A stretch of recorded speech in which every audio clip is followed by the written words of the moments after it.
നമസ്കാരം, ലൂസ് ടോക്കിലേക്ക് സ്വാഗതം. നമസ്കാരം. രാജ്മോഹൻ, നമ്മുടെ മോദി സർക്കാർ വീണ്ടും അധികാരത്തിൽ വരും, മൂന്നാം തവണ അധികാരത്തിൽ വരുമ്പോൾ 240 സീറ്റ് മാത്രം അവർക്ക് കിട്ടിയുള്ളൂ. അതായത് 32 സീറ്റിന് കുറവുണ്ട്. പക്ഷേ NDAക്ക് ഭൂരിപക്ഷമുണ്ട്. ഈ NDAയുടെ ഭൂരിപക്ഷം എന്ന് പറയുന്നത് പോലും ചെറിയ കക്ഷിയുടെ 1, 2, 3 സീറ്റുകൾ വെച്ചാണ്. അവരുടെയൊക്കെ സമ്മർദ്ദത്തിന് വഴങ്ങേണ്ട ഒരു അവസ്ഥ പോലും വന്നു. ആകപ്പാടെ ചന്ദ്രബാബു നായിഡുവിന് 16 സീറ്റ് അതെ അതെ. മറ്റേ നിതീഷ് കുമാറാണ് കൂടുതലുള്ളത്. അല്ല, അതൊക്കെ കുറവെന്ന് തോന്നുന്നു. അല്ല, നിതീഷ് കുമാർക്കുള്ള സീറ്റുള്ളത് എനിക്ക് തോന്നുന്നത് ചന്ദ്രബാബു നായിഡുവിനാണ്. 16ഉം 12ഉം. പിന്നെ അത് രണ്ടും ചേർത്താൽ പോലും ഭൂരിപക്ഷമില്ല, ചെറുകിട സീറ്റുകൾ കൊടുക്കണം. അതുകൊണ്ട് പ്രതിപക്ഷത്തിൻ്റെ അപ്പോഴത്തെ ആത്മവിശ്വാസം എന്ന് പറയുന്നത് ഈ സർക്കാർ പോകും. കാരണം ചന്ദ്രബാബു നായിഡുവും നിതീഷ് കുമാറും ഏത് നിമിഷം വേണമെങ്കിലും ഡിമാൻഡ് വെച്ച് പിന്മാറുന്നവരാണുള്ളത്. അതുകൊണ്ട് ഈ സർക്കാർ പോകും. ഒരിടക്കാലത്ത് ഞാൻ ആ സമയത്ത് രാഷ്ട്രീയം സംസാരിച്ചിരുന്ന കോൺഗ്രസ്സുകാരെ എല്ലാവരും തന്നെ, പ്രത്യേകിച്ച് നമ്മുടെ സ്റ്റാൻലി ഉണ്ടല്ലോ, നമ്മുടെ സ്റ്റാൻലി തീക്കോയക്കാരൻ സ്റ്റാൻലി എന്നും പന്തയം വെക്കുമായിരുന്നു. നിങ്ങൾ നോക്കിക്കോ, 6 മാസം ഈ സർക്കാർ തയ്ക്കത്തില്ല, ഭൂരിപക്ഷം. ഞാൻ പറഞ്ഞു വെറുതെയാണ്. കാരണം എൻ്റെ ആത്മവിശ്വാസം എന്ന് പറയുന്നത്, ഇങ്ങനെ പറയാൻ കാരണം എന്ന് പറയുന്നത്, ഈ ഭൂരിപക്ഷം ഇല്ലാത്തടത്ത് ഭൂരിപക്ഷം ഉണ്ടാക്കാൻ ഇവർക്കറിയാം. അതിമിടുക്കന്മാരാണ്. ഇപ്പം മഹാരാഷ്ട്രയിൽ സംഭവിച്ചത് എന്താണ്? മഹാരാഷ്ട്രയിൽ സംഭവിച്ചത് നേരത്തെ ഞാൻ പറഞ്ഞ നേരത്തെ ഇതേ ഇതിൽ തന്നെ ലോക്സഭാ തെരഞ്ഞെടുപ്പ് നടന്നപ്പോൾ വലിയ തിരിച്ചടിയാണ് ലഭിച്ചത് NDAക്ക്. പക്ഷേ ഇപ്പം നിയമസഭാ തെരഞ്ഞെടുപ്പ് നടന്നപ്പം ഗംഭീര വരവായി പോയി. 2019 തെരഞ്ഞെടുപ്പ് നോക്കുക. 2019 തെരഞ്ഞെടുപ്പിൽ ശിവസേനയും BJPയും സഖ്യമായിട്ടാണ് മത്സരിച്ചത്. വലിയ ഭൂരിപക്ഷം കൊടുത്തിരുന്നു. 2014 മുതൽ 19 വരെ ഫട്നാവിസ് കൃത്യമായി ഭരിച്ചു. 5 വർഷം പൂർത്തിയാക്കിയ രണ്ടാമത്തെ മുഖ്യമന്ത്രിയാണ് മഹാരാഷ്ട്ര. ആ രണ്ടാമതും അയാൾക്ക് തന്നെ മാൻഡേറ്റ് കൊടുത്തു. പക്ഷേ ഉദ്ധവ് താക്കറേക്ക് മുഖ്യമന്ത്രി മോഹം വന്നു. ഇതാണല്ലോ അന്ന് സംഭവിച്ചത്. സാധാരണ ബാൽ താക്കറെ ജീവിച്ചിരുന്നു, അദ്ദേഹത്തിന് ഈ മന്ത്രി മോഹങ്ങൾ ഇല്ലായിരുന്നു. മക്കൾക്കാണ് ഈ പ്രശ്നം വന്നത്. അതെ. അപ്പോൾ ഈ ഉദ്ധവ് താക്കറെ മുഖ്യമന്ത്രി ആകുന്നതിന് വേണ്ടി അവരുടെ നാച്ചുറൽ അലിയാണ് ഈ പറയുന്ന BJP. ശിവസേനയും BJPയുമാണ് സ്വാഭാവികമായ. വാജ്പേയി മന്ത്രിസഭയിലൊക്കെ തന്നെ അവർ അംഗങ്ങളായിരുന്നല്ലോ മന്ത്രിമാർ. അതിനപ്പുറത്തേക്ക് ഞാൻ പറഞ്ഞത് BJPയുടെ കുറച്ചുകൂടി തീവ്രമായ ഒരു റിലീജിയസ് പൊളിറ്റിക്കൽ സ്റ്റാൻഡുള്ള പാർട്ടിയാണ് ശിവസേന. എക്സ്ട്രീം ലെവലിലേക്ക് പോകുന്നതാണ്. അപ്പം ഞാൻ പണ്ടൊരിക്കലേ ഈ എന്തുകൊണ്ടാണ് ഇവിടെ ശിവസേന മത്സരിച്ചത്, ഭുവനേന്ദ്രൻ എന്ന് മറ്റൊരാൾ അറിയാം ഉണ്ടല്ലോ, ശിവസേന നേതാവ്. അദ്ദേഹത്തിനാ തോന്നി പത്മനാഭസ്വാമി ടെമ്പിളിലൊക്കെ വലിയ അതിനടുത്താണ് അതിന് ഓഫീസുള്ളത്. ആ ഒരു ബിൽഡിങ്ങുകളുണ്ടല്ലോ അവിടെ, അതിനകത്താണ് ശിവസേനയുടെ ഓഫീസ്. കഴിഞ്ഞ നിയമസഭാ തെരഞ്ഞെടുപ്പിൻ്റെ സമയത്ത് ശിവസേന ഇവിടെ വേറെ സ്ഥാനാർത്ഥിയെ നിർത്തി. അപ്പം ഞാൻ BJPയുടെ ഒരു നേതാവിനോട് ചോദിച്ചു, അത് നിങ്ങൾ ഈവൻ 10 വോട്ടെങ്കിൽ 10 വോട്ട് അവരുമായിട്ട് നിങ്ങൾ സഖ്യത്തിൽ പോയാൽ പോരത്, ഉള്ള വോട്ടൂടെ കളയണമെന്ന് എന്നോട് ചോദിച്ചത്. ഞാൻ ചായന അയ്യോ അവരുടെ തീവ്ര ഹിന്ദുത്വം അതൊന്നും ഇവിടെ പിടിക്കത്തില്ല. ഹിന്ദുത്വം മാത്രമല്ല, പ്രാദേശികവാദം കൂടെ ഉണ്ട്. മഹാരാഷ്ട്രയിൽ നിന്ന് മഹാരാഷ്ട്രക്കാരല്ലാത്തവരെല്ലാം അടിച്ചോടിച്ചവർ അത് ഏറ്റവും അവർ ടാർഗറ്റ് മലയാളികളായിരുന്നു. അവിടെ ഏറ്റവും മുമ്പിൽ. ഇതിന് നമ്മളെ ഞാൻ പ്രസ് ക്ലബിൽ പഠിക്കുമ്പോൾ KC ജോൺ സാറായിരുന്നു ഞങ്ങളുടെ കോഴ്സ് ഡയറക്ടർ. അപ്പോൾ സാറ് പറയുന്നൊരു കഥ, KC ജോൺ സാർ ഒരു കഥ പറയും. KC ജോൺ സാറ് പണ്ട് ഫ്രീ പ്രസ് ചാനലിൽ ട്രെയിനിയായി ചെല്ലുമ്പോൾ മലയാറ്റൂർ രാമകൃഷ്ണൻ ട്രെയിനിയാണ്, ഒരുമിച്ചാണ്. ബാൽ താക്കറെ അവിടെ ട്രെയിനിയാണ്, കാർട്ടൂണിസ്റ്റ് ആണ്. പക്ഷേ ബാൽ താക്കറയ്ക്ക് ഒരു പ്രശ്നമുണ്ട്. ബാൽ താക്കറയ്ക്ക് ആരെയും കളിയാക്കാം, പക്ഷേ തിരിച്ച് കളിയാക്കിയാൽ ബാൽ താക്കറയുടെ വിധം മാറും. അപ്പം മലയാറ്റൂരിൻ്റെ സ്ഥിരം പരിപാടി ഇയാളെ പരമാവധി ഇറിറ്റേറ്റ് ചെയ്യുക എന്നുള്ളതാണ്. പിന്നീട് ഈ മലയാളികൾക്കെതിരെ ഇവർ ശക്തമായ തോതിൽ ഓടിച്ചിട്ട് അടിക്കുന്ന സംഭവം വരുമ്പോഴൊക്കെ മലയാറ്റൂർ പറഞ്ഞു, ജോണേ ഞാൻ പണ്ട് അവനെ കളിയാക്കിയിട്ടുണ്ട്, പ്രതികാരം ആയിരിക്കും ചിലപ്പോൾ മനസ്സിൽ കടന്നിരിക്കും മലയാളി എടുത്ത്. മലയാറ്റൂർ നല്ല സെൻസ് ഓഫ് ഹ്യൂമറുള്ള മനുഷ്യയല്ലേ. അപ്പം ജോൺ സാർ പറയുന്നത് ഈ ബാൽ താക്കറെ ഭയങ്കര സെൻസ് ഓഫ് ഹ്യൂമറുള്ള മനുഷ്യനാണ്, അയാളെ കളിയാക്കൽ കാർട്ടൂണിസ്റ്റാണ് പുള്ളി. ഇവിടെ കാർട്ടൂണിസ്റ്റ് ഇവർ ജേർണലിസ്റ്റുകളുമായിരുന്നു. പക്ഷേ അയാൾക്കെല്ലാവരും കളിയാക്കാം, അയാളാരും കളിയാക്കിക്കൂടാന്നുള്ളത് ശരിയായ രീതിയല്ലല്ലോ. അതുകൊണ്ട് മലയാറ്റൂർ സദാസമയവും ഇയാളെ കളിയാക്കുമായിരുന്നു. അല്ല, അങ്ങനെ ചില ആളുകളുണ്ട്, അവർക്കെല്ലാവരും കളിയാക്കാം. അവരെ കുറിച്ച് പറഞ്ഞാൽ അവർക്ക് വളരെ വികാരം കൊള്ളും. അല്ല, ഈ തമാശ പറയുമ്പോൾ കൊള്ളുന്ന ഒരുപാട് പേരുണ്ട് കേട്ടോ. നമുക്കുണ്ട്. നമുക്ക് തമാശ പറയാൻ പറ്റില്ല, പറഞ്ഞ അപ്പോൾ കൊള്ളുന്നവരുണ്ട്. നമ്മളാരെല്ലാം കളിയാക്കുക, നമ്മളത് എൻജോയ് ചെയ്ത് നമ്മൾ വീട്ടിൽ പോയി പറയാൻ കൂടെ ചെയ്യും നമ്മളെ കളിയാക്കിയത്. അപ്പം ഇതിൻ്റെ അകത്ത് സംഭവിച്ചിരിക്കുന്നത്, ആ 2019 ഇവർ ഭിന്നിച്ചപ്പം ഞൊടിയിടയിൽ ആ 2 പാർട്ടിയും പിളർത്തി ഭരണം ഉറപ്പിക്കാനുണ്ടായ ഒരു വൈദഗ്ധ്യമുണ്ട്, ഫട്നാവിസിൻ്റെ വൈദഗ്ധ്യം. അപ്പം ഞാൻ പറഞ്ഞു വരുന്നത്, ഈ BJP ഭൂരിപക്ഷമില്ലാതെ, നമ്മൾ കേന്ദ്രത്തിലാണ് വന്നത്, മഹാരാഷ്ട്രയിലല്ല പോയത്. BJP ഭൂരിപക്ഷമില്ലാതെ വന്നു, ഭരണം പോകും എന്നെല്ലാവരും പറഞ്ഞുകൊണ്ടിരിക്കും. ആ സിറ്റുവേഷൻ അങ്ങ് മാറുവാണ്. അതായത് ഇന്നിപ്പോൾ വന്നിരിക്കുന്ന ചില രാഷ്ട്രീയ സാഹചര്യങ്ങൾ നമ്മൾ പരിശോധിച്ചാൽ, ഒന്ന് മഹാരാഷ്ട്രയിലേതടക്കം ബംഗാളിലേതടക്കമുള്ള രാഷ്ട്രീയ സാഹചര്യം പരിശോധിച്ചാൽ BJP ഈ 2024 തെരഞ്ഞെടുപ്പിൽ ഉണ്ടായ അന്തരീക്ഷത്തിനേക്കാൾ മെച്ചപ്പെട്ട അന്തരീക്ഷത്തിലേക്ക് മാറി എന്ന് കണക്കാക്കേണ്ടി വരും. അപ്പോൾ ഹരിയാനയിൽ നടന്ന തെരഞ്ഞെടുപ്പ്, മഹാരാഷ്ട്രയുടെ തെരഞ്ഞെടുപ്പ്, ഇതെല്ലാം തന്നെ അവർക്ക് അനുകൂലമാണ്. അത് ഓക്കെ. Okay. അതായത് ഈ BJPക്ക് ഇത്തവണ സംഭവിച്ചത് ബേസിക്കലി ഉത്തർപ്രദേശിലെ ആഭ്യന്തര പ്രശ്നമാണ്. അത് തന്നെയാണ് പ്രശ്നം ഉണ്ടായത്. ഉത്തർപ്രദേശിലെ ഹീറോ മോദിയല്ല, അമിത്ഷാ അല്ല, യോഗി തന്നെയാണ്. അപ്പോൾ അതിനപ്പുറത്തേക്ക് കിടക്കുന്നതാണ് അവിടെ പ്രശ്നം ഉണ്ടായത്. ഉത്തർപ്രദേശിൽ മോദി ബ്രാൻഡിൻ്റെ അകത്ത് കെട്ടാൻ നോക്കി UPക്കാർക്ക് പിടിച്ചില്ല. ഇതാണ് യഥാർത്ഥത്തിൽ സംഭവിച്ചത്. മാത്രമല്ല RSS ആയിട്ടൊന്നും പ്രശ്നം ഉണ്ടായിരുന്നു. RSS സജീവമായി പങ്കെടുത്തില്ല എന്നുള്ള ആരോപണങ്ങൾ ഉണ്ടായിരുന്നല്ലോ. അപ്പോൾ അതിൽ നിന്നുള്ള സിറ്റുവേഷൻ ഇപ്പോൾ ഹരിയാനയിലും മഹാരാഷ്ട്രയിലും വന്നു എന്നതിനേക്കാൾ നമ്മൾ ഈ തെരഞ്ഞെടുപ്പ് ഫലം വിലയിരുത്തുമ്പോൾ കാണേണ്ട ഒരു കാര്യം, ഈ ചന്ദ്രബാബു നായിഡുവും നിതീഷ് കുമാറും എന്ന ദുർബലരായ രണ്ട് ഭയപ്പെടുത്തുന്ന പിന്തുണയായിരുന്നു. അതിന് പകരം എനിക്ക് തോന്നുന്നു ഈ ലോക്സഭയിലെ പെർഫോമൻസ് കാണുമ്പോൾ മമതയെ അങ്ങ് പിടിച്ചെന്ന് തോന്നുന്നു. കറക്റ്റാണത്. മാത്രമല്ല മമത ഇപ്പോൾ BJPയെ വളരെ അടുക്കുന്ന ഒരു അവസ്ഥ കാണുന്നുണ്ട്. കഴിഞ്ഞ ദിവസങ്ങളിൽ തിങ്കളാഴ്ച ചൊവ്വാഴ്ച മറ്റോ ആണെന്ന് തോന്നുന്നു, അവിടെ ഇപ്പം ഉപതെരഞ്ഞെടുപ്പ് നടന്നപ്പോൾ 6 സീറ്റിലും തൃണമൂൽ ആണ് ജയിച്ചത്, MLA-മാർ ജയിച്ചു വന്നു. അപ്പോൾ അവരുടെ സത്യപ്രതിജ്ഞയ്ക്കായി ഇത്രയും നാൾ കഴിഞ്ഞ ഓഗസ്റ്റ് 15 ശേഷം തമ്മിൽ കാണാതിരുന്ന അവരുടെ സംസ്ഥാന ഗവർണർ മലയാളിയായ CV ആനന്ദബോസിനെ അദ്ദേഹത്തെ ക്ഷണിച്ചു മമത. അദ്ദേഹം നിയമസഭയിലെത്തി 6 വാർഡേയും സത്യവാചകം ചൊല്ലിക്കൊടുത്തു. അവിടെ വന്ന് ഒരു മഞ്ഞുരുകൽ വലിയ തോതിൽ സംഭവിച്ചിട്ടുണ്ട്. ഈ പശ്ചിമ ബംഗാൾ ഗവർണറുമായി എനിക്കൊരു പേഴ്സണൽ ബന്ധമുള്ള ആളാണ്. വളരെ വളരെ അടുപ്പമുള്ളൊരു മനുഷ്യൻ. എന്നുവെച്ചാൽ ഇത് ഇന്നോ ഇന്നലെ തുടങ്ങിയ ബന്ധമല്ല.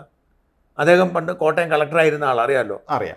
അവിടെ മുതൽ ഈ ഭവന നിർമ്മാണ ബോർഡിന്റെ നിർമ്മിതി കേന്ദ്രത്തിന്റെ ഡയറക്ടറായിരുന്നു. നിർമ്മിതിക്ക് അദ്ദേഹത്തിന്റെ സൃഷ്ടിയായിരുന്നു. മറ്റേ കൊല്ലത്ത് കളക്ടറായിരുന്നു. ഫയലിൽ നിന്ന് ഫയലിലേക്ക് അല്ല, ഈ PM ബിനുകുമാർ ഉണ്ടല്ലോ, നമ്മുടെ PRO. ഇപ്പൊ അദ്ദേഹം മനുഷ്യാവകാശ കമ്മീഷൻ. ബിനുവിനോട് വലിയൊരു വാത്സല്യം ഇദ്ദേഹത്തിന് പണ്ട് മുതലുണ്ട്. അപ്പം ബിനുവുമായിട്ടുള്ള നമ്മുടെ അടുപ്പം കാരണം നമുക്ക് ഇദ്ദേഹത്തോടും അടുപ്പം ഉണ്ടായിട്ടുണ്ട്. അപ്പോൾ ഇദ്ദേഹം ബംഗാൾ ഗവർണറാവുന്നു. അതിന് മുമ്പ് തന്നെ ഇദ്ദേഹം ഭയങ്കര ഒരു മാൻ ഓഫ് ഐഡിയ എന്നാണ് മോദി ഇദ്ദേഹത്തെക്കുറിച്ച് വിശേഷിപ്പിച്ചത്. അപ്പം ഇദ്ദേഹമായിട്ട് ഇപ്പോഴും എനിക്കൊന്ന് ഈ അടുത്ത കാലത്ത് അദ്ദേഹം ഫോൺ മാറ്റിയെന്ന് തോന്നുന്നു. കാരണം നേരത്തെ അദ്ദേഹത്തിൻ്റെ ഫോൺ നമ്പർ വിളിച്ചെടുക്കുമായിരുന്നു. ഇപ്പോൾ എനിക്ക് തോന്നുന്നത് സുരക്ഷാ കാരണങ്ങളാൽ, ബംഗാളിലായതുകൊണ്ട് സുരക്ഷാ കാരണങ്ങളാൽ. പക്ഷേ നമ്മുടെ അജിത് വെണ്ണൂറിനെയോ അല്ലെങ്കിൽ സുരേഷ് വൈദ്യനെയോ ഇവരെ ആരെ വിളിച്ചാലും നമുക്ക് അദ്ദേഹത്തെ കൊടുക്കാൻ പറ്റും. അപ്പം ഈ അദ്ദേഹത്തിൻ്റെ ക്യാരക്ടർ നമ്മൾ നോക്കുമ്പോൾ, ഞാൻ ഒരിക്കലും അദ്ദേഹം തിരുവനന്തപുരത്ത് ഗവർണറായതിനു ശേഷം തിരുവനന്തപുരത്ത് വരുന്നു. അപ്പോൾ എന്നെ വിളിച്ചിട്ട് എന്നോട്, അപ്പം എന്നെ ഫോണിൽ വിളിച്ച് കിട്ടുന്നില്ല. തലേ ദിവസം ഞാൻ ഈ നേരത്തെ കിടന്നുറങ്ങുമല്ലോ. അപ്പം രാത്രി എനിക്ക് ഫോൺ വന്നു. രാത്രി വന്ന ഫോണിൽ ഞാൻ രാവിലെ എണീക്കുമ്പോഴാണ് കാണുന്നത്. അപ്പം ഗവർണറുടെ ഫോണാണ്. അപ്പം ഞാൻ ആ പട ആശങ്കപ്പെട്ടു. രാവിലെ വിളിക്കാൻ പറ്റുമോ, എനിക്കൊരു സംശയം, കാരണം ഉറക്കത്തിലായിരിക്കും. ഞാനൊരു 8 മണിക്ക് അദ്ദേഹത്തെ വിളിച്ചപ്പോൾ അദ്ദേഹം പറഞ്ഞു, ഞാൻ ഇന്നലെ വിളിച്ചിരുന്നു, തിരുവല്ലയ്ക്ക് വരാൻ വേണ്ടിയിട്ട് പറയാനായിരുന്നു. ഞാൻ തിരുവല്ലയിൽ നിന്ന് തിരുവനന്തപുരത്തിന് പാറശാലയ്ക്ക് ഒരു പരിപാടി പങ്കെടുക്കാൻ പോകുന്നത്. അന്ന് നമുക്ക് ഒരുമിച്ച് ഇങ്ങനെ തിരുവല്ല വരുവാണെങ്കിൽ നമുക്ക് ഒരുമിച്ച് എൻ്റെ വണ്ടിയിൽ അങ്ങോട്ട് പോകാം, സംസാരിക്കാമല്ലോ എന്നോർത്ത് വിളിച്ചാന്ന് പറഞ്ഞു. പക്ഷേ എനിക്കിനി ഇവിടുന്ന് തിരുവല്ലയിൽ ചെല്ലാനുള്ള സമയമൊന്നും ഇല്ലാതെ പോയി. പക്ഷേ എന്നോട് പറഞ്ഞു, എങ്കിലും പാറശാല വരൂ, എനിക്കൊരു കാര്യം പറയാനുണ്ടെന്നു. ഈ കേസൊക്കെ കഴിഞ്ഞ് തിരിച്ചു വന്ന സമയം ഓർമ്മയുണ്ടല്ലോ. അപ്പോൾ എന്നെ ഇവന്മാരിങ്ങനെ, ഞാൻ അധികം കാലമല്ല കേസ് കഴിഞ്ഞ് ഒളിവൊക്കെ കഴിഞ്ഞ് തിരിച്ചു വരുമ്പോഴാണ് ഞാൻ ഇവിടുന്ന് നേരെ പാറശാല PW റെസ്റ്റ് ഹൗസിൽ ചെന്നു.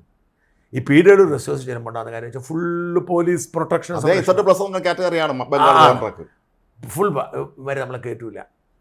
കാരണം എന്നാന്ന് വെച്ച് കഴിഞ്ഞാൽ, ഒന്ന് ഞാൻ ഓട്ടപ്പള്ളിയാണ്, 2 ഇവിടെ അത്ര.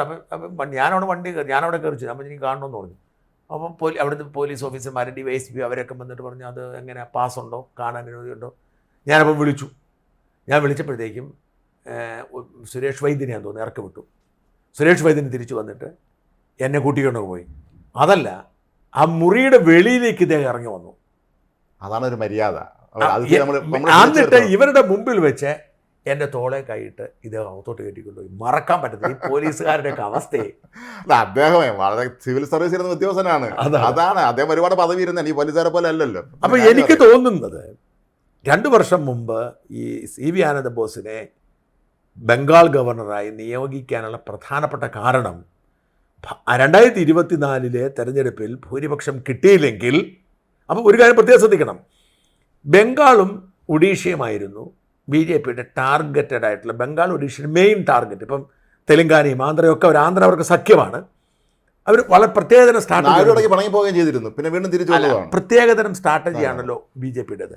ഇപ്പം ആന്ധ്രയിൽ അവർ ചന്ദ്രബാബു നായിഡു ഒരു സഖ്യമുണ്ടാക്കി, തെലുങ്കാനയിൽ അവർ സ്വന്തമായി പ്രയത്നിച്ചു, കർണാടകയിൽ അവർ മറ്റൊരുമായിട്ട് സഖ്യമുണ്ടാക്കി, മറ്റേ ജനതാദൾ.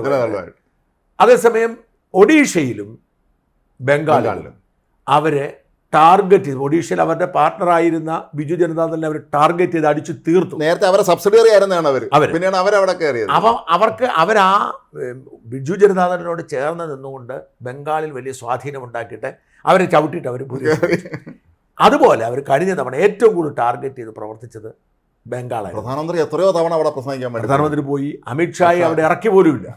അപ്പോൾ ഈ പറയുന്ന BJPയുടെ അതേ തന്ത്രത്തെ അതിനേക്കാൾ വലിയ തന്ത്രം കൊണ്ട് മമതാ ബാനർജി ആഞ്ഞടിച്ചു.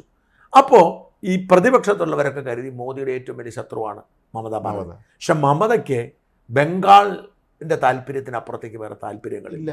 അവരൊരു ലളിത ജീവിതം നയിക്കുന്ന സ്ത്രീയാണ്, അറിയാമല്ലോ. മാത്രമല്ല അവർ വളരെ സാധാരണ കാർ ഉപയോഗിക്കുന്ന, സാധാരണ പഴയ സ്വന്തം വീട്ടിൽ താമസിക്കുന്ന ലളിത ജീവിതം നയിക്കുന്ന ഒരാളാണ്. അവർ വളരെ ലളിത ജീവിതം നയിക്കുന്ന ഒരു സാധാരണ സ്ത്രീയാണ് അവർ.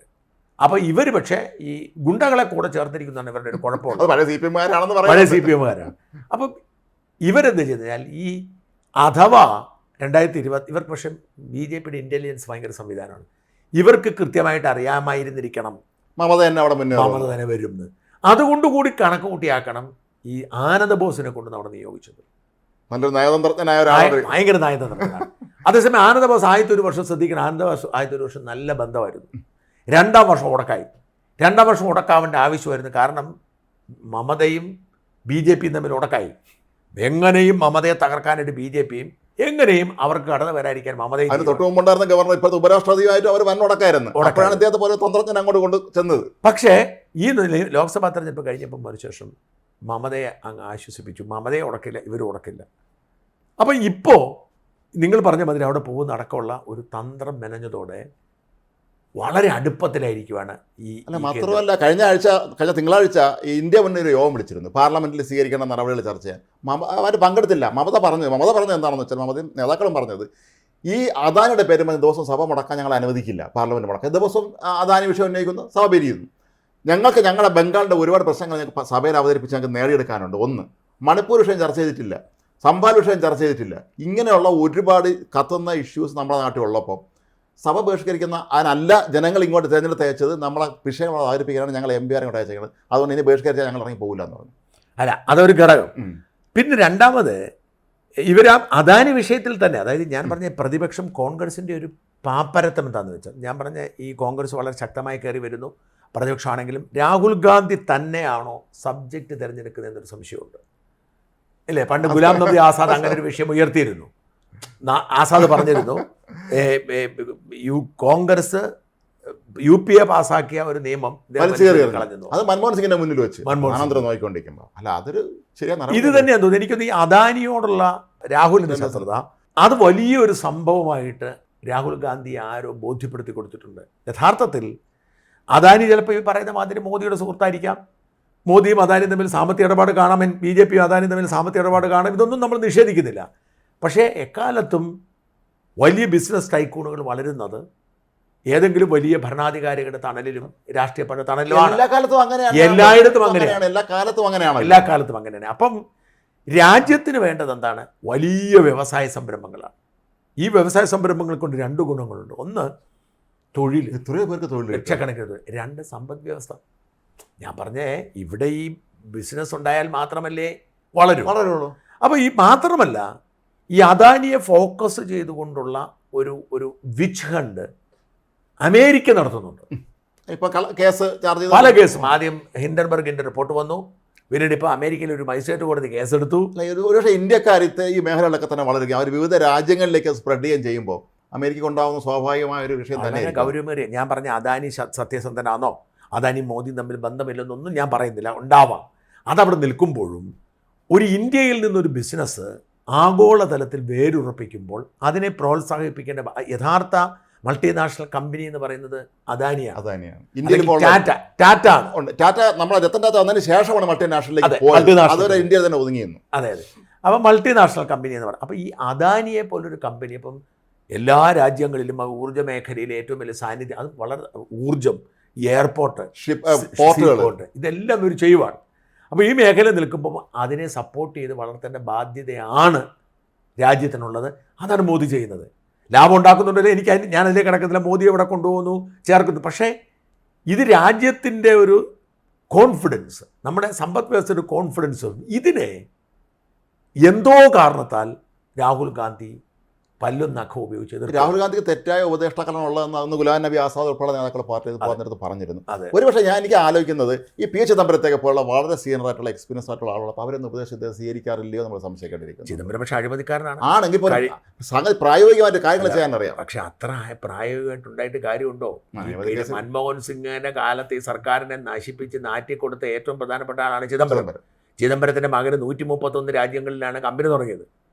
ചിദംബരം ഈ സർക്കാരിൻ്റെ അവസാന കാലങ്ങളിൽ കോടാനുകോടി രൂപ അടിച്ചു മാറ്റി വിദേശത്തുകൊണ്ട് നിക്ഷേപിച്ചതാണ് റിപ്പോർട്ടുകളുള്ളത്. ജയിലിലും കിടന്നു. അപ്പം ഒരുപക്ഷെ മൻമോഹൻ സിംഗ് സർക്കാർ, കാരണം മൻമോഹൻ സത്യസന്ധന മനുഷ്യനായിരുന്നു, അയാളുടെ ഇമേജ് നശിപ്പിച്ചതിൽ ഒരു പ്രധാന പങ്ക് ചിദംബരത്തിന്. പക്ഷെ അതല്ല, രാഷ്ട്രീയം കൃത്യമായി ഉപദേശത്തിൽ പ്രവർത്തിക്കണം. അത് ഈ കൂടെയുള്ള രാഷ്ട്രീയ പ്രവർത്തകരല്ല, ഈ മേഖലയിൽ വളരെ പ്രശസ്തരായ, ഇപ്പം നമ്മുടെ രാജൻ റിസർവ് ബാങ്ക് ഗവർണർ, അങ്ങനെയുള്ള ആളുകൾ ആയിക്കോട്ടെ, അങ്ങനെ പ്രമുഖന്മാരുടെ ഉപദേശങ്ങൾ തേടിക്കൊണ്ട് മാത്രമേ നയമെടുക്കും. പക്ഷേ രാഹുൽ ഗാന്ധി എനിക്ക് തോന്നുന്നു സോഷ്യൽ മീഡിയ ഇൻഫ്ലുവൻസ് കൊണ്ട് ഡിസിഷൻ എടുക്കുന്ന ആളെന്ന് തോന്നുന്നു. കാരണം അദാനിയുടെ കാര്യത്തിൽ എടുത്തിരിക്കുന്നത് തികച്ചും തെറ്റായ. ഒരു ഇന്ത്യക്കാരൻ രക്ഷപ്പെടുന്നതിന് ശരിക്കും നമ്മൾ പുറകോട്ട് വരയ്ക്കുന്നു. അത് രാജ്യത്തിന് മൊത്തത്തിൽ തന്നെ ദുരന്തമായി മാറും എന്നുള്ളത് മനസ്സിലാക്കാനുള്ള സാമാന്യ ബോധം ഇത് മമതാ ബാനർജിക്ക് മനസ്സിലായി. മമതാ ബാനർജി വളരെ പ്രായോഗിക രാഷ്ട്രീയത്തിൻ്റെ ഒരാളാണ്. അതാണ്. അപ്പം മമതാ ബാനർജി എന്ത് പറയുന്നു ഈ കാര്യത്തിൽ? ഇവരോട് വളരെ ഞാൻ നോക്കുന്നത് ഇപ്പോഴത്തെ നമ്മൾ അടുത്ത് നോക്കിക്കഴിഞ്ഞാൽ ഇന്ന് സംഭാൽ വിഷയത്തിൽ സഭ ബഹിഷ്കരിച്ചിട്ടും പോയില്ല. പറഞ്ഞല്ലോ, അവർ നേരത്തെ തീരാൻ പ്രഖ്യാപിച്ചു, ഞങ്ങൾ ഇറങ്ങി പോകില്ല എന്ന് പറഞ്ഞു, സഭ ബഹിഷ്കരിക്കില്ല എന്ന് പറഞ്ഞു കഴിഞ്ഞാൽ. SP പോയി ഇന്ന്. പക്ഷേ അദാനിയുടെ കാര്യത്തിൽ SP പോയില്ല. മാത്രമല്ല കഴിഞ്ഞ ദിവസം ഈ മീറ്റിംഗിൽ SP പങ്കെടുത്തില്ലായിരുന്നു അന്ന് ഈ ഇന്ത്യ മുന്നണി യോഗത്തിൽ. അപ്പോൾ മമത, ഞാൻ ചുരുക്കി പറഞ്ഞാൽ മമതയ്ക്ക് 29 MP മാരുണ്ട്. 29 MP എന്ന് പറഞ്ഞു കഴിഞ്ഞാൽ എത്ര? 269ആയി. 3 MP മാരുടെ കുറവേ ഉള്ളൂ. അപ്പം ഈ പറയുന്ന നിതീഷ് കുമാറിനെയും ചന്ദ്രബാബു നായിഡുവിനെയും ഗൗനിക്കേണ്ട കാര്യമില്ല. മമതയെ കൂടെ നിർത്തിക്കഴിഞ്ഞാൽ പിന്നെ കുറേ കക്ഷികളുണ്ടല്ലോ. ഈ ചെറിയ ഒരു 5-8 പ്രാദേശിക പാർട്ടികളിൽ ഒരുപാടുണ്ട്. 8-10 സീറ്റ് ഒരു പ്രശ്നമേ അല്ല. എന്ന് മാത്രമല്ല, ഈ കുറച്ച് ഇവർക്ക് ചില പ്രശ്നങ്ങളുണ്ടല്ലോ, ഈ ഏകീകൃത സിവിൽ കോഡ് അടക്കമുള്ള ചില വിഷയങ്ങൾ, പിന്നെ അടുത്ത കാലത്ത് വന്നിരിക്കുന്ന വഖഫ്, ഇത്തരം വിഷയങ്ങളിൽ ചില ഭിന്നതകൾ ഇന്ത്യയിൽ ഉണ്ടായാൽ ആ ബില്ല് പാസ്സാകാതെ വരുന്ന സാഹചര്യം ഉണ്ടാവും. അല്ല, മാത്രമേ നിതീഷ് കുമാറിനെയും ചന്ദ്രബാബു നായിഡു ഒരിക്കലും വിശ്വസിക്കാൻ കൊള്ളാത്തവരാണെന്നാണ് അവരെ പല കാലങ്ങളിലുള്ള പ്രവൃത്തി തെളിയിച്ചിട്ടുള്ളത്. അതുകൊണ്ടാണ്. ഇത് മാത്രമല്ല, ഈ കേവല ഭൂരിപക്ഷം ഉണ്ടായിരുന്നപ്പോഴും 2019-24 കാലത്തെ രണ്ടാം മോദി സർക്കാർ നവീൻ പട്നായിക്കിനെ കൃത്യമായി ഉപയോഗിച്ചിരുന്നു. ചില നിർണ്ണയങ്ങൾ നവീൻ പട്നായിക്ക് ഉണ്ടാവുമായിരുന്നു, നമ്മുടെ ജഗ്മോഹൻ റെഡ്ഡി ഉണ്ടാവുമായിരുന്നു. ഇവർ രണ്ടുപേരും കൃത്യമായി നിർണായക ഘട്ടങ്ങളിൽ സഹായിക്കും. നവീൻ പട്നായിക്കിന്റെ അച്ഛൻ ബിജു പട്നായിക്കും ഇത്തരത്തിലുള്ള ഒരു ടാസ്ക് മാസ്റ്റർ ആയിരുന്നു കേട്ടിട്ടുണ്ട്. എന്തെങ്കിലും എവിടെയെങ്കിലും പ്രശ്നം ഉണ്ടാകുമ്പോൾ കൃത്യം അദ്ദേഹത്തെ ഉപയോഗിക്കുമായിരുന്നു.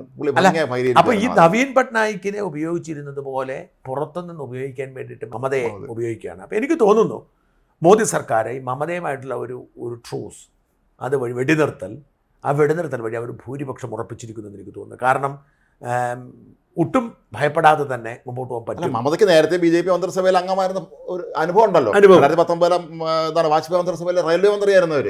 അപ്പോൾ അവർ അന്നൊരു ആദർശത്തിൻ്റെ പേരിലാണ് രാജിവെച്ചത്. അന്ന് ശവപ്പെട്ടി കുംഭകോണം വന്നപ്പോൾ ജോർജ് ഫെർണാണ്ടസ് മന്ത്രിസഭ പുറത്താക്കണമെന്ന് അവർ ആവശ്യപ്പെട്ടു. ആ വിഷയത്തിലാണ് അന്ന് രാജിവെച്ചത്. രാജിവെച്ചിട്ട് എന്ത് സംഭവിച്ചു? കോൺഗ്രസിനോട് ചേർന്ന് പിന്നെ ബംഗാളിൽ 2001 നിയമസഭാ തെരഞ്ഞെടുപ്പിൽ മത്സരിച്ച് തോറ്റു തിന്നമ്പാടി. പിന്നെ അവർക്ക് തിരിച്ച് NDAയിലേക്ക് വരാൻ നേരത്ത് LK അദ്വാനി അടക്കം ഇവരെ പിന്നെ എടുക്കരുതെന്ന് പറഞ്ഞു. പക്ഷേ വാജ്പേയി വാജ്പേയിയുടെ നിർബന്ധം കൊണ്ട് അന്ന് പ്രമോദ് മഹാജൻ ഇടപെട്ട് എല്ലാവരും പറഞ്ഞ് ഒതുക്കിയിട്ടാണ് മമതയെ മന്ത്രിസഭയിൽ കൊണ്ടുവന്നത്. പക്ഷേ കുറേ കാലം മമതയ്ക്ക് വകുപ്പില്ല മന്ത്രിയായിരുന്നു. പിന്നെയാണ് ഖനി മന്ത്രി വകുപ്പിൻ്റെ ക്യാബിനറ്റ് റാങ്ക് കൊടുത്തത്. അപ്പോൾ BJP അവർക്ക് പണ്ട് ഒരുമിച്ച് മന്ത്രിസഭയിൽ അംഗമായിരുന്നു എന്നുള്ളൊരു പരിചയമൊക്കെ മമതയെ സംബന്ധിച്ചിടത്തോളം അവർ ഇത്തരം കാര്യങ്ങളിൽ ബംഗാളിൻ്റെ കാര്യത്തിൽ അവർ വിട്ടുവെച്ച് തയ്യാറാവില്ലെന്ന് മാത്രം. അവർ റെയിൽവേ മന്ത്രി ആയിരുന്നപ്പോൾ ഞാൻ കണ്ടിട്ടുണ്ട്. അതായത് ജോസ് കെ മാണിയെ കാണാൻ വേണ്ടി ഒരിക്കൽ ഞാൻ പോയി. ജോസ് കെ മാണിയെ കാണാൻ പോയപ്പം ജോസ് കെ മാണിയുടെ തൊട്ട് മേളത്തെ ഇതിലായിരുന്നു അവർ താമസിച്ചുകൊണ്ടിരുന്നത്. അവിടെ നിന്ന് ഇറങ്ങി ജോസ് എന്ന് വിളിച്ചിട്ട് ഒരു മാരുതി കാർ എടുത്തിട്ട് മാരുതിയാണ് അവരുടെ കാർ. ഒരു 800 എടുത്തിട്ട് പോകുന്നത് ഞാൻ കണ്ടതാ. അല്ല അത് മാത്രമല്ല രമേശ് ചെന്നിത്തല യൂത്ത് കോൺഗ്രസിന്റെ അഖിലേന്ത്യാ പ്രസിഡന്റ് ആയിരുന്നപ്പോൾ കീഴിൽ ജനറൽ സെക്രട്ടറി കണ്ടായിരുന്നാണ്. അതൊക്കെ ഓരോ ഭാഗ്യങ്ങളാണ്. രമേശ് ചെന്നിത്തല സൂപ്പർ സ്റ്റാർ ആയിരുന്നപ്പം ചായ കൊടുത്തോണ്ടിരുന്ന ആളായിരുന്നു KC വേണുഗോപാൽ. ഇന്നിപ്പോ സംഘടന രമേശ് ചെന്നിത്തല എന്നല്ല, വാഴക്കൻ KSUവിൻ്റെ അല്ല, വാഴക്കൻ യൂത്ത് കോൺഗ്രസ് പ്രസിഡന്റ് കാര്യം സമയത്ത് എനിക്ക് ഓർമ്മയുണ്ട്, നിയമസഭയെ വെച്ച് ഞാനുള്ളപ്പോഴാണ് ഈ വാഴക്കന് എടാ വേണു പോയി ഒരു ചായ പിടിച്ചോണ്ടാണോ എന്ന് പറഞ്ഞിട്ട് ഞാൻ ഓർക്കുന്നുണ്ട്. ഇപ്പൊ വാഴക്കനോട് നിൽക്കുന്നു, KC വേണുവിനോട് നിൽക്കുന്നു. ഞങ്ങൾ പണ്ട് വർഷങ്ങൾക്ക് മുമ്പ് GND വെച്ച് ഡൽഹി പോയപ്പോൾ AICC ഓഫീസ് എല്ലാ പാർട്ടി ഓഫീസിലും കാണാൻ പോയിരുന്നു. അപ്പോൾ അവിടെ ഒരു ഒഡീഷയിലോ മറ്റുള്ള ഒരു കോൺഗ്രസ് പ്രവർത്തനം സാധാരണക്കാരെ കണ്ടുമുട്ടി. അയാൾക്ക് ഈ കേരളത്തിലെ 2 നേതാക്കളെ വെച്ച് പുള്ളിക്ക് അറിയാവും. ഒന്ന് രമേഷ് ജിയും ആന്റണി സാബും. കരുണാകരനായിരുന്നു അയാൾക്ക് അറിയില്ല. രമേശ് വളരെ വളരെ പ്രശസ്തനാണ്. ഞാനൊരിക്കൽ രാജസ്ഥാനിലാണോ ഞാൻ ഏതോ ഒരു സ്റ്റേറ്റിൽ ഉത്തർപ്രദേശിലൂടെ ഞാനൊരു ട്രെയിനിൽ യാത്ര ചെയ്യും. ലക്നൗവിലൂടെ ഞാനൊരു ഈ ഓട്ടോയിൽ യാത്ര ചെയ്യുക. നമ്മൾ ഈ റെയിൽവേ സ്റ്റേഷനിലേക്ക് പോകാൻ വേണ്ടി ഓട്ടോ യാത്ര ചെയ്യുമ്പോൾ എന്നോടുണ്ടായിരുന്ന പരിചയപ്പെട്ടൊരു പയ്യനെ പരിചയപ്പെട്ടു. അവിടുത്തെ ഉത്തർപ്രദേശുകാരനാണ്. അവൻ അവിടുത്തെ UPCC അംഗമാണ്. നമ്മുടെ KPCC പോലത്തെ UPCCയിലെ അംഗമാണ്. അപ്പം അവൻ പറയാണ് അവൻ രാഹുൽ ഗാന്ധിയുടെ കൂടെ അവൻ മറ്റേ ജോഡോ യാത്രയ്ക്ക് പോയിരുന്ന ആളാണ്. ഓട്ടോയെ കണ്ടതാണ് ഞാൻ. ഈ ഓട്ടോയെ കയറിയിട്ട് നമ്മൾ റെയിൽവേ സ്റ്റേഷനിൽ ഇറങ്ങാൻ വേണ്ടി കയറിയപ്പോൾ ഈ ഓട്ടോ എന്ന് പറഞ്ഞാൽ വലിയ ഓട്ടോ, വലിയ ആൾക്കാരെ വരുന്നതിനകത്ത് അത് അവൻ പരിചയപ്പെടും. അവൻ പടമൊക്കെ കാണിച്ചു രാഹുൽ ഗാന്ധിയോട് പോകുന്നതൊക്കെ. ഞാനത് ചെയ്യും. ഇന്ത്യയിലെ ഏറ്റവും വലിയ സ്റ്റേറ്റിലെ പണ്ടങ്ങായിരുന്നെങ്കിൽ അവിടുത്തെ UPCC അംഗമാണ്, എന്തായിരിക്കും സ്ഥിതി? എനിവേ, അപ്പം ഈ മമതയുമായിട്ടുള്ള ബന്ധം വളരെ കൃത്യമായി ഒരു ഭൂരിപക്ഷം ഉറപ്പാക്കിയിരിക്കുന്നു. മോദി സർക്കാർ 5 കൊല്ലം പൂർത്തിയാക്കുമെന്ന് കൃത്യമായി ഗവർണറെ പോലെ ഇത്രയും നയന്ത്രജ്ഞനായ ഒരു മിടുക്കനായ ഒരാളോട് ഉള്ളപ്പോൾ അത് കുറച്ചുകൂടെ ഈസിയാണ് അവരെ സംബന്ധിച്ചിടത്തോളം. നന്നായിട്ട് കാര്യങ്ങൾ നടത്താനൊക്കെ തന്നെ കഴിയുമല്ലോ. പണക്കം മാറിയല്ലോ. എന്തായാലും ഇങ്ങോട്ട് ക്ഷണിച്ചു. ഓഗസ്റ്റ് 15 ഒരു കണ്ടിട്ട് പിന്നീട് മമത പറഞ്ഞത് ഞാൻ ഇനി ഈ ഗവർണറോടൊന്ന് പോയാൽ രാജ്ഭവനിൽ പോകില്ലെന്നാണ്. അതെല്ലാം മാറി. അപ്പോൾ എന്തായാലും അങ്ങനെ നടക്കട്ടെ എന്ന് പറയുന്നത്. രണ്ടാമത്തെ നമ്മൾ കൈകാര്യം ചെയ്യേണ്ട വിഷയം മഹാരാഷ്ട്രയിലെ സംഭവം നമ്മൾ ഇടയ്ക്കൊന്ന് സൂചിപ്പിച്ചു. ഇന്നിപ്പോൾ സത്യപ്രതിജ്ഞ ചെയ്തു ഫട്നാവിസ്. ഞാൻ ഈ ഫട്നാവിസിനെ സൂക്ഷിച്ച് പഠിക്കുകയായിരുന്നു. ഒരു കാര്യം നമുക്ക് പറയാം, ഞാൻ അതിനെ വളരെ ലളിതമായി നമുക്ക് ഫട്നാവിസിനെ കുറിച്ച് പറയാൻ പറ്റുന്നൊരു കാര്യം, ഇയാൾക്ക് അമിത്ഷായും നരേന്ദ്രമോദിയും കൂടി ചേരുന്ന ആളാണ് ഈ ദേവേന്ദ്ര ഫട്നാവിസ്. 2 പേരുടെയും ക്വാളിറ്റി ഒരുമിച്ച് ചേരും. ഇപ്പം അമിത്ഷായുടെ ചാണക്യ തന്ത്രങ്ങൾ, ഈ ചതുരംഗക്കളത്തിലെ കാര്യങ്ങൾ നീക്കുന്ന പോലുള്ള നീക്കങ്ങൾ, ഇതായിരുന്നു അമിത്ഷായുടെ ഒരു മെറിറ്റ് എന്ന് പറയുന്നത്. പക്ഷേ അമിത്ഷായ്ക്ക് ഇത് ചെയ്യാൻ ഒരു പ്ലാറ്റ്ഫോം വേണമായിരുന്നു. ആ പ്ലാറ്റ്ഫോം BJPയും, ആ ഒരു ബ്രാൻഡ് വേണമായിരുന്നു. ആ ബ്രാൻഡ് മോദിയുമായിരുന്നു. മോദി ഒരു ബ്രാൻഡായിരുന്നു, വികസനത്തിൻ്റെ ബ്രാൻഡാണ്. ഭയങ്കര ഗ്രേസ്നെസ്, ഒരു വല്ലാത്ത ഒരു കരിസ്മ, ഒരു ബ്രാൻഡാണ്. ഈ മോദി എന്ന ബ്രാൻഡ് അമിത്ഷാ എന്ന തന്ത്രജ്ഞൻ ഉപയോഗിച്ചപ്പോഴാണ് ആ ഒരു സംഭവം. പക്ഷെ നമ്മൾ ഫട്നാവിസിലേക്ക് വന്നാൽ ഈ 2 ക്വാളിറ്റിയും അദ്ദേഹത്തിനുണ്ട്. അദ്ദേഹം He himself is a brand. അല്ലേ? മിടുക്കനാണ്. കാരണം ഞാൻ അതിൻ്റെ ജീവിതം ഇങ്ങനെ വായിച്ചു നോക്കിയപ്പോൾ ഞാൻ അത്ഭുതപ്പെട്ട ഒരു കാര്യം, 22ാമത്തെ വയസ്സിലത്തെ അവിടുത്തെ കോർപ്പറേഷൻ കൗൺസിലറായി എന്നുള്ളതാണ്. 5 വർഷം കഴിഞ്ഞാൽ മേയറായി. അത് 2ാം തവണ ജയിച്ചപ്പോൾ മേയറായി. നാഗ്പൂർ മേയറായി. നാഗ്പൂർ പോലുള്ള ഒരു വളരെ പ്രധാനപ്പെട്ട ഒരു വലിയ സ്ഥലത്ത് മേയറായി വളരെ ചെറിയ പ്രായം. അത് പൂർത്തിയാകുന്നതിന് മുമ്പ് MLA ആയി. മഹാരാഷ്ട്ര BJP സംസ്ഥാന അധ്യക്ഷനായി. അതാണ് 42ാമത്തെ വയസ്സിൽ. 42ാമത്തെ വയസ്സിൽ മഹാരാഷ്ട്ര പോലൊരു സ്റ്റേറ്റിൻ്റെ സംസ്ഥാന അധ്യക്ഷനാവുന്നു. 44ാമത്തെ വയസ്സിൽ മുഖ്യമന്ത്രിയാവുന്നു. Full term തികയ്ക്കുന്നു. അവിടെ ആർക്കും ഇത് പറഞ്ഞിട്ടില്ല. ആപ്പാട് വസന്തറാവ് പാട്ടീൽ അങ്ങോട്ടാണ് കോൺഗ്രസ് അവിടെ 5 വർഷം തികച്ചത്. കോൺഗ്രസ് ആയിരിക്കുമ്പോഴും അറിയാമല്ലോ അതൊന്നും തമ്മിലടിയാണ്. അത് മുഖ്യമന്ത്രി മാറിക്കൊണ്ടേക്കും. പക്ഷേ ഇദ്ദേഹം 5 വർഷം പൂർത്തിയാക്കി. എന്ന് മാത്രമല്ല, ഇദ്ദേഹം ഒരു വലിയ സ്ട്രാറ്റജിസ്റ്റാണ്. ഇദ്ദേഹം ജർമ്മനിയിൽ പോയി ഈ പ്രോജക്റ്റ് മാനേജ്മെൻറ്റിൽ ഡിപ്ലോമ എടുത്തിട്ടുണ്ട്. ജർമ്മനിയിൽ പോയി. MBA-കാരനുമാണ്. LLBയും പഠിച്ചു, MBA പഠിച്ചു. ജർമ്മനിയിൽ പോയി പ്രോജക്റ്റ് മാനേജ്മെൻറ്റിൽ ഇത് പഠിച്ചു. ഈ പ്രോജക്റ്റ് മാനേജ്മെൻറ്റ് പഠിച്ചത് അദ്ദേഹത്തിന് ഗുണം ചെയ്തിട്ടുണ്ട്. അദ്ദേഹം അങ്ങനെ പ്ലാൻ ചെയ്താണ് കാര്യങ്ങൾ. അപ്പം ഒന്നാമത്തെ കാര്യം ഗഡ്കരിയാണ് ഉപരിതല മന്ത്രി. അപ്പം അടിസ്ഥാന സൗകര്യ മേഖല വികസനം, മുംബൈ നഗരത്തെ മുഴുവൻ മാറ്റിമറിക്കുന്ന തരത്തിൽ ഇപ്പോൾ ചേരി അദാനിക്ക് കൊടുത്ത് അടക്കമുള്ള അങ്ങനെ മുഴുവൻ മുംബൈയിലെ വലിയ പാലങ്ങളെ, റോഡുകളെ, ആളുകൾ. അത് മാത്രമല്ല ഇയാൾ ആദ്യമായി ഈ 1% ജോലി സംവരണം അനാഥ പിള്ളേർക്ക് ഏർപ്പെടുത്തി. രാജ്യത്തൊരിടത്തും ഉണ്ടാക്കിയിട്ടില്ല അങ്ങനെ ഒരു സംവരണം നമ്മൾ കേട്ടിട്ടില്ല. അനാഥരായി, അപ്പനും അമ്മയും ഇല്ലാതെ അനാഥരായി നഗരത്തിൽ നിന്ന് വന്ന് അവരുടെ ഒരു കൗൺസിലിൻ്റെ ഇതിൽ വരികയാണെങ്കിൽ അവർക്ക് 1% സർക്കാർ ജോലി സംവരണം ഏർപ്പെടുത്തി. അത്തരത്തിലുള്ള നോവൽ ഐഡിയാസ് അവതരിപ്പിക്കുന്ന കാര്യത്തിൽ അദ്ദേഹം ബഹുമിടുക്കനായിരുന്നു. എല്ലാ വിഷയങ്ങളും മാത്രമല്ല, ഇത് അദ്ദേഹത്തിൻ്റെ ഒരു ബ്രാൻഡും വികസനവും. ഈ ടാക്ടിക്സ് നമ്മൾ നോക്കണം. ധാർമ്മികമാണോ എന്നത് രണ്ടാമത്തെ കാര്യം. പൊളിറ്റിക്സിൽ ധാർമ്മികതയില്ല, അതേ രാഷ്ട്രീയത്തിൽ ധാർമ്മികത. അപ്പോൾ അത് മാറ്റിവെച്ചാൽ, ധാർമ്മികത മാറ്റിവെച്ചാൽ അദ്ദേഹം ചെയ്ത ഒരു കാര്യം, ഇപ്പം ഒരു ഷോക്കായിരുന്നു, ലോകത്തെല്ലാവർക്കും ഷോക്കായിരുന്നു. ശിവസേനയും BJP ഒരുമിച്ച് മത്സരിക്കുന്നു. ആ മത്സരിച്ചിട്ട് ഭൂരിപക്ഷം നേടിക്കഴിയുമ്പോൾ ശിവസേന കണ്ടം ചാടുക എന്ന് പറഞ്ഞാൽ വിശ്വസിക്കാൻ പറ്റത്തില്ല. ഇയാളല്ലാതെ മറ്റാർക്കും ആ പ്രതിസന്ധി മറികടക്കാൻ കഴിയുമായിരുന്നില്ല. സാധാരണഗതിക്ക് സംസ്ഥാനങ്ങളിൽ BJP ഇത്തരം പ്രതിസന്ധി നേരിടുമ്പോൾ ചാണക്യന്മാർ കേന്ദ്രത്തിൽ നിന്ന് വന്നാണോ വരും, കോടികൾ ഒഴുക്കാൻ അവർക്ക് വഴികളുണ്ട്, അമിത്ഷായെ പോലുള്ള ബുദ്ധിയുണ്ട്. ഇതൊന്നും പ്രവർത്തിക്കും. ഇയാൾ തന്നെയാണ് ഓപ്പറേറ്റ് ചെയ്തത്. ഏറ്റവും അത്ഭുതപ്പെടുത്തിയത് ശിവസേന അങ്ങോട്ട് വിട്ടുപോകുന്നു എന്നുള്ള സാഹചര്യത്തിൽ ഇയാൾ പോയി സത്യപ്രതിജ്ഞ ചെയ്ത് മുഖ്യമന്ത്രിയായി. പുലർച്ചെ കണ്ടാണ് മുഖ്യമന്ത്രി. അത് പാളിപ്പോയി.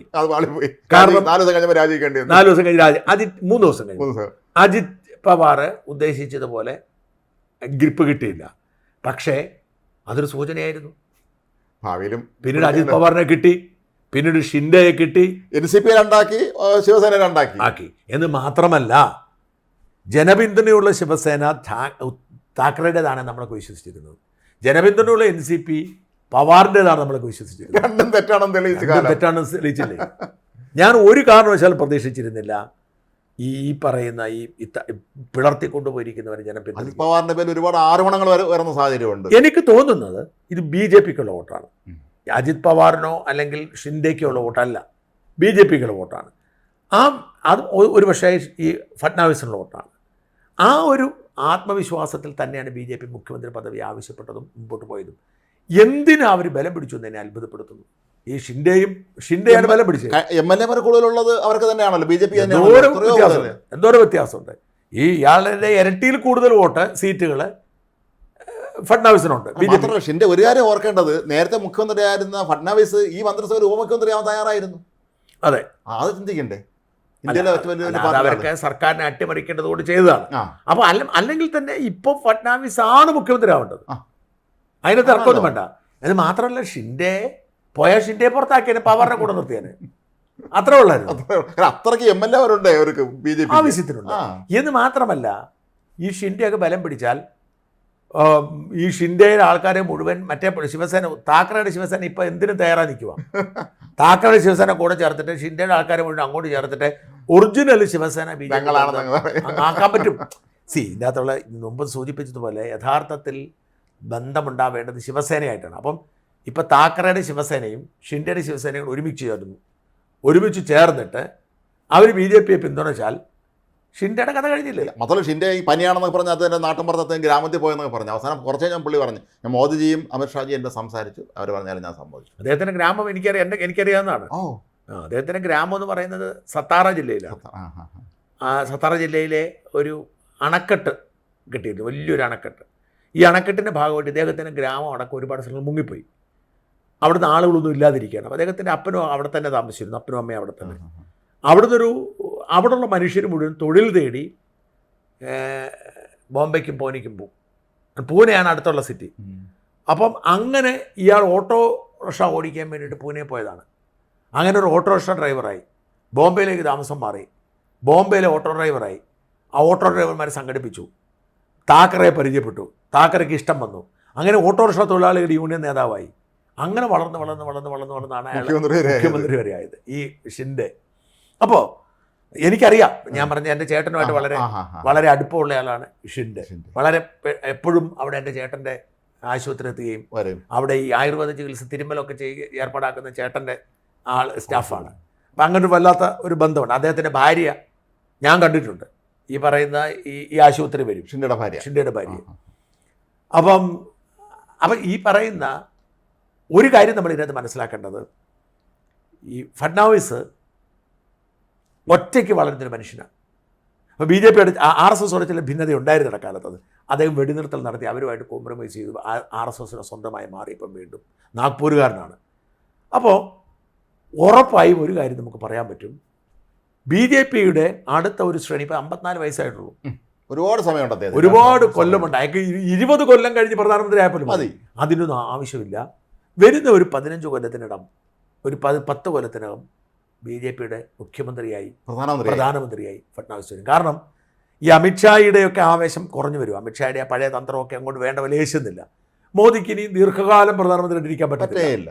ഇപ്പോൾ യോഗിയിലേക്കൊക്കെ അവർ പോകുന്നു എന്ന് പറയുമ്പോഴും അതൊക്കെ സാധ്യതയുണ്ട്, ഇല്ലെന്ന് പറയുന്നില്ല. അവിടെയും BJPക്ക് ഉയർത്തിക്കാട്ടാൻ പറ്റുന്ന ഒരു പ്രധാനമന്ത്രി കാൻഡിഡേറ്റ് തന്നെയാണ്. അതിൻ്റെ ഒരു എന്താ പറയുക, എല്ലാ പ്രൊഫഷണലാണ്, പ്രഗത്ഭനാണ്, എക്സ്പീരിയൻസ് ഉണ്ട്, പിന്തുണയുണ്ട്. പ്രമോദ് മഹാജന്റെ അഭാവം നികത്താൻ വലിയ പരിധി വരെ അദ്ദേഹത്തിന് കഴിയും. കാര്യം BJP ഒരു ആധുനികവൽക്കരിച്ച ആൾ പ്രമോദ് മഹാജൻ ആയിരുന്നില്ല. അത്തരത്തിലുള്ള ഒരു പുതിയ ഔട്ട്ലുക്ക് വരികയും ആധുനിക കാലത്തിന് യോജിച്ച രീതിയിൽ പാർട്ടിയെ ചുറ്റപ്പെടുത്തുന്ന ഒരാളാണല്ലോ. അതുപോലെ ഫട്നാവിസിന് സാധിക്കും. അപ്പം ഒരു ഭാവിയിലെ പ്രധാനമന്ത്രിയാണ് ഫട്നാവിസ്. BJPക്ക് മാത്രം നേതൃക്ഷാമം എന്ന് പറഞ്ഞ സാധനം ഇല്ല. ഇഷ്ടം പോലെ കോൺഗ്രസിനാണ് ആ നേതൃക്ഷാമം ഉള്ളത്. കുടുംബമല്ലേ ഉള്ളൂ, വേറെ നേതാക്കൾ അത് കഴിഞ്ഞല്ലേ വരുള്ളൂ. അപ്പം അതുകൊണ്ട് ഈ ഒരു മുഖ്യമന്ത്രി കസേരയിലെത്തിയിരിക്കുന്ന ഫട്നാവിസ് അടുത്ത ഒരു പ്രധാനമന്ത്രി, തൊട്ടടുത്താവണമെന്നില്ല, ഇന്ത്യയുടെ അടുത്ത പ്രധാനമന്ത്രിയാണ്.